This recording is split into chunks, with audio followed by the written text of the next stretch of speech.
আদৌ কি এই হত্যাকাণ্ডগুলোর বিচার হবে? যদি হয়, আজকে 5 মাসে আমরা কি দেখেছি? নিয়ার অ্যাবাউট 1000 মানুষ, মায়ের সন্তান মারা গেছে। একটা হত্যাকাণ্ডে যদি একটা পুলিশ জড়িত থাকে তাহলে 1000 পুলিশ গ্রেফতার হওয়ার কথা ছিল। একটা হত্যাকাণ্ডে যদি 2টা পুলিশ জড়িত থাকে 2000 পুলিশ গ্রেফতার হওয়ার কথা ছিল।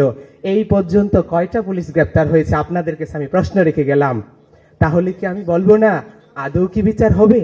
ছাত্রলীগের পোলাপাইনগুলো কি করেছে? হলগুলোতে থাকতে দেয়নি আমাদেরকে। মেসে গিয়ে থেকেছি, হলের আমরা ছাদে গিয়ে লুকাইছি, করিডোরে গিয়ে লুকাইছি।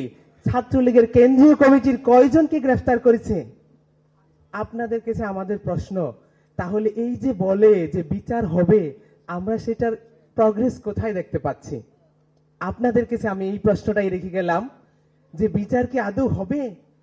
এই পর্যন্ত 23টা পুলিশ গ্রেফতার করেছে। কি ম্যাসাকার করেছে পুলিশ? কিভাবে মানবাধিকার লঙ্ঘন করেছে?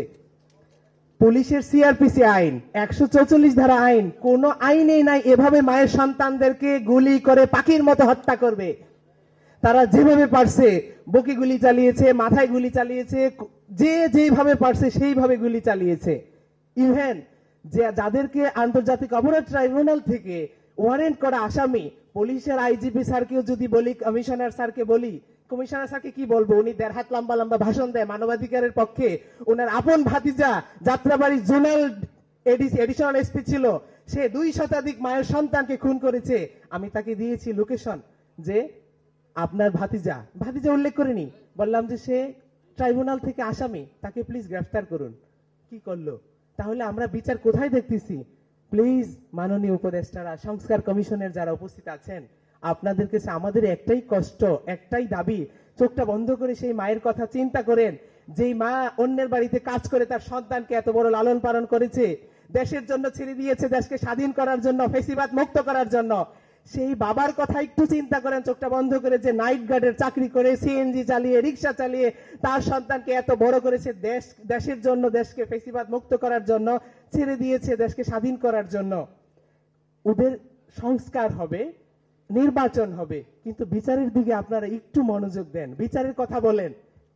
এই পর্যন্ত এতগুলো উপদেষ্টা, এটাই দুঃখ লাগে, কেউই এই বিষয়ে কথা বলে না। 5 মাস হয়ে গেছে, শহীদের রক্তের দাগ এখনো শুকায়নি। আমরা কি বিচার দেখে যেতে পারবো? ট্রাইব্যুনালে যদি আমি তাজুল ইসলাম স্যারকে বলি, স্যার বলে আমাদের দায়িত্ব ওয়ারেন্ট ইস্যু করে দেওয়া, আমরা তো ওয়ারেন্ট ইস্যু করে দিচ্ছি। যদি আসামিকে গ্রেফতার না করে, তাহলে বিচার নামে যে রঙ্গমঞ্চ হয়েছে সেখানে কাদেরকে ফাঁসি দিবে? শেখের বেটি হাসিনাকে যদি 1000 বার ফাঁসি দেয়, তাও বাংলার মানুষের মন শান্তি হবে না। কিন্তু তার সাথে তার যে দোষররা ছিল তাদেরকে কখন ফাঁসি দিবেন? তাদেরকে যদি গ্রেফতারই না করেন, তাহলে এই নাটক রঙ্গমঞ্চ বিচার নামে কি আদৌ হবে? আপনাদের কাছে প্রশ্ন রেখে গেলাম।